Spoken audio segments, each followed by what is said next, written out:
একসময় ভাবতাম আকুল হয়ে কাউকে চাইলে বোধহয় পাওয়া যায়। লোকে বলতো চেষ্টাই নাকি সবই হই। আমিও মনে প্রাণে বিশ্বাস করতাম সত্যিকারের চাওয়া পাওয়ার হিসেব বোধহয় মিলে যায় একদিন। তীব্র আকুতি নিয়ে কাউকে চেয়েছিলাম, চেষ্টার কমতি ছিল না একটু। তবুও স্রষ্টা আমার প্রার্থনা শুনেননি।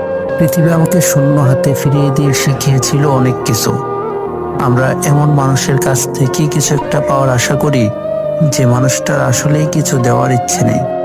দিন শেষে মানুষটা কষ্ট দেয় না, কষ্ট দেয় একপাক্ষিক অনুভূতিটা।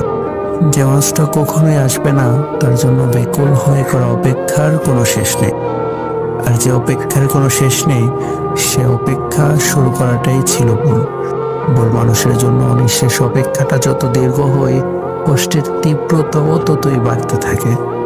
ভুল দরজায় কড়া নাড়তে নাড়তে একদিন টের পাই ওই ঘরটাতে আমাদের মাথা গোজার ঠাঁই নেই। কখনো